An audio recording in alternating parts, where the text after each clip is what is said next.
गरीब देवरानी अमीर जेठानी की गर्मी में पहली रसोई। अरे माँ, हमारी शादी है और आप इन दोनों को कब से चने खिला रही हैं? जल्दी चलिए, बारात लेट हो जाएगी। चुप कर विराट, सारा काम रीति रिवाज से हो तो ही सब अच्छा होता है। एक तो मेरा मन वैसे ही घबरा रहा है, पता नहीं वो गरीब घर की लड़की मेरे घर में बहू बनकर सब कुछ अच्छे से कर पाएगी या नहीं। बिल्कुल भी मॉडर्न नहीं है। माँ, अगर वो मॉडर्न नहीं है तो क्या हुआ? पढ़ी लिखी तो है, गवार थोड़ी है। और आपको उसके गुण देखना चाहिए, पैसों का क्या है। हाँ माँ, मेरी वाली आपकी अमीर बहू ला तो रही है दहेज, और पैसे एक से ही खुश हो जाइए। चलिए अब। हाँ हाँ ठीक है। शिवानी, चल नाच अपने भैया की बारात में। चलो चलो चलो, बैंड बाजा बजाओ सब। हाँ माँ, छोटे छोटे भाइयों के बड़े भैया आज बनेंगे किसी के सैया। ढोल नगाड़े बजे शहनाइयाँ, झूम के आई देखो मंगल घड़ियाँ। नाचते गाते बारात लेकर वो एक वाटिका में पहुंच जाते हैं, जहां कुछ देर बाद अमीर कीर्ति की शादी विराट से और गरीब बबीता की शादी सौरभ के साथ हो जाती है। शादी होते ही मीनाक्षी अपने बहू बच्चों को घर ले आती है। जाहिर सी बात है, मीनाक्षी शादी होने से पहले ही वह अपनी दोनों बहू को एक आंख से देख रही थी, इसीलिए अमीर बहू का स्वागत फूलों से करती है और गरीब वाली बहू को यूं ही घर में बुला लेती है। अब ऐसे घूर क्या रही है? तेरे ऊपर फूलों की बरसात नहीं करूंगी मैं, चुपचाप अंदर आ जा। वैसे भी तूने कौन सा मुझे सोने चांदी से लाद दिया? क्या मतलब माँ जी, मेरी देवरानी गरीब है? मतलब उन्होंने आपको दहेज में कुछ भी नहीं दिया? हाँ वही तो, अगर कुछ मेरे लिए कर देती तो मेरा इतना मूड थोड़ी खराब होता। माँ, फिर से वही सब बातें, मैंने आपको कहा था ना।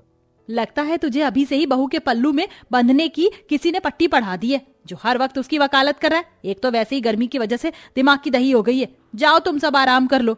और हाँ, कल तुम दोनों की पहली रसोई है तो बहुओं जल्दी उठ जाना। जी माँ जी।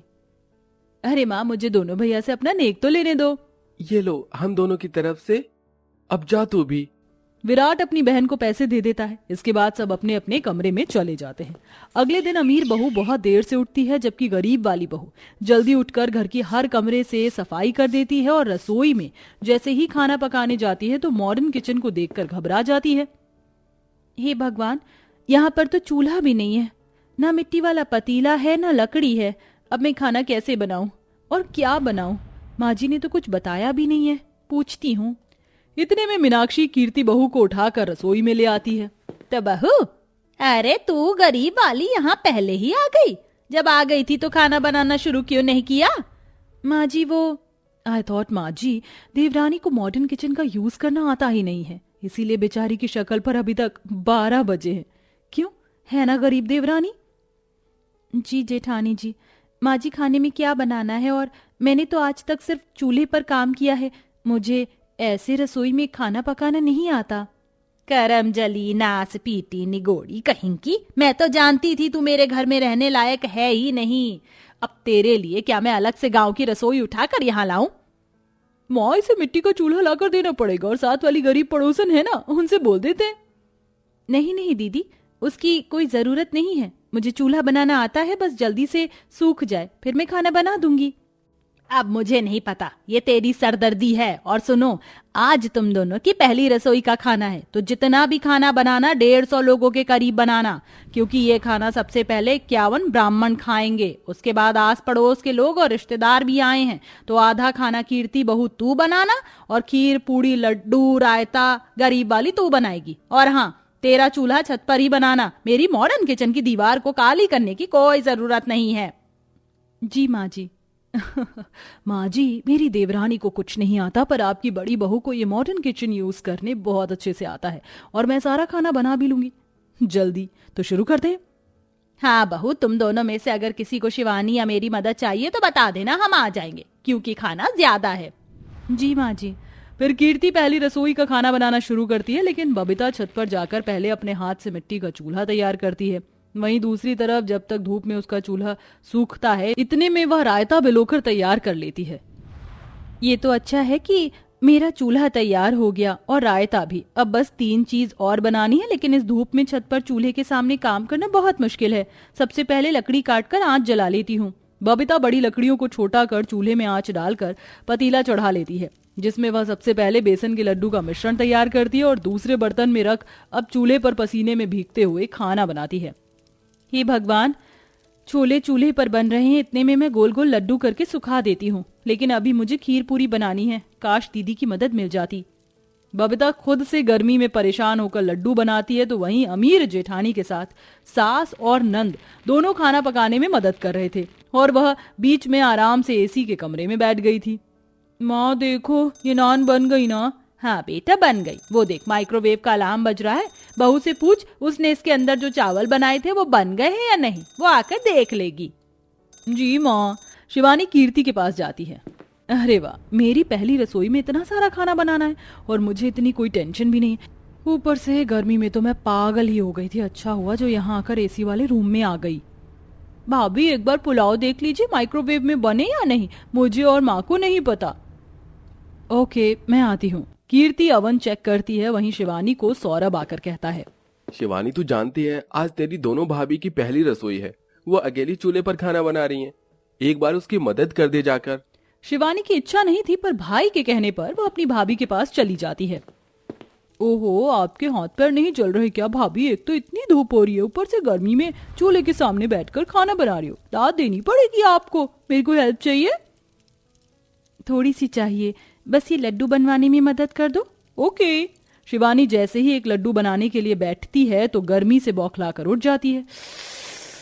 ओह बाप रे बाप, ये मेरे बस की बात नहीं है। मेरे सच में बहुत पैर जल रहे हैं। आप ही बैठो इस गर्मी वाली छत पर चूल्हे के सामने। माँ भी आपकी कोई मदद करवाने नहीं आएंगी, इसलिए जल्दी से खाना बनाकर खुद नीचे ले आना, ब्राह्मण आने ही वाले हैं। हाँ, नहीं तो काम की ना काज की, दुश्मन अनाज की। लगता है मुझे सारा काम खुद से करना पड़ेगा, वह भी जल्दी से। मेरे पैर खुद जल रहे हैं अब इस धूप में। चप्पल पहनकर भी खाना नहीं बना सकते। आज मुझे अपनी इस परीक्षा में पास होना ही होगा। बबीता जैसे तैसे गर्मी में अपनी पहली रसोई का खाना तैयार कर नीचे रसोई में बड़े बड़े पतीले लाकर रख देती है। वहीं जेठानी का खाना भी बन जाता है और अब 51 ब्राह्मण को दोनों बहू के हाथ का खाना परोसा जाता है, जिसे खाकर महाब्राह्मण कहते हैं, उत्तम, अति उत्तम। मीनाक्षी जी, ये खीर पूरी लड्डू किसने बनाए हैं? सबसे ज्यादा ये अच्छे हैं। ये नाम शाही पनीर तो बिल्कुल भी स्वादिष्ट नहीं है, पर ये जो खीर पूरी है बहुत अच्छा स्वाद आ रहा है, जैसे कि चूल्हे पर बनाया हो। हाँ हाँ महाब्राह्मण जी, ये मेरी छोटी बहू ने चूल्हे पर बनाया है। वो क्या है ना, गरीब है बेचारी, तो उसे मॉडर्न किचन इस्तेमाल करना नहीं आता। आप जो भी कहिए मीनाक्षी जी, पर खाने में स्वाद तो आपकी छोटी बहू के हाथों से आया है। वैसे भी ब्राह्मणों को भोज में पुलाव कौन खिलाता है? शाही पनीर नान कौन खाता है? और खाना भी अच्छे से नहीं बना। जरा बेटी को बुला दीजिए, मैं शगुन देना चाहता हूँ। पहली रसोई का शगुन अच्छा होना चाहिए। ये गरीब वाली तो सबके सामने तारीफ लेके निकल गई। बहू, महाब्राह्मण जी के पास जाओ। तभी बबीता महाब्राह्मण के पैर छूती है। नमस्ते महाब्राह्मण जी। बेटी, तुम्हारे पर माता अन्नपूर्णा का आशीर्वाद है। ये लो तुम्हारी पहली रसोई का शगुन। और हाँ मीनाक्षी जी, आपकी बबीता बहू गुदड़ी में लाल है, यानी कि गरीबी में भी गुणवान है। आपको इसकी कदर होनी चाहिए। देखिए, पाँव में छाले हैं, फिर भी खाना बनाया। मैं तो अभी से ही पहचान गया कि बहू का स्वभाव बहुत अच्छा है। ये नहीं कह रहा आपकी अमीर बहू बेकार है, पर ऐसे दो बहू के बीच अमीर गरीब का फर्क करना गलत है। भले ही आपकी गरीब बहू को आधुनिक रसोई में काम नहीं आता, पर वो किसी को भूखा नहीं रखेगी। लेकिन अगर आपकी अमीर बहू को चूल्हे पर काम करने को भेज दिया जाए तो सामने का इंसान भूखा रह जाएगा। आप समझ रही है ना मेरी बात? हाँ मीनाक्षी, तेरी बहू का खाना मैंने भी चखा और दोनों बहू के खाने को देख कर ही मैं कह सकती हूँ कि तेरी छोटी बहू ने बहुत अच्छा खाना बनाया। इसीलिए दोनों के साथ प्यार से पेश आया कर। अब तो समझ जाइए माँ। महाब्राह्मण जी, आपकी बातें सीधा मेरे दिल पर लगी। आपने मेरी आंखें खोल दी। बिल्कुल ठीक कहा आपने। मेरी बहू गरीब घर की होकर भी गुणवान वाली है। बबीता बहू, मुझे माफ कर दे। अब मैं तेरे साथ ऐसा व्यवहार नहीं करूंगी और तुझे जो नहीं आता वो मैं सिखा दूंगी। महाब्राह्मण जी की बातों से लगता है कि मुझे अपनी देवरानी से चूल्हे पर खाना बनाना सीखना ही होगा, ताकि मैं भी उनको चूल्हे वाला खाना बनाकर खिला पाऊं। हाँ हाँ बिल्कुल जेठानी जी।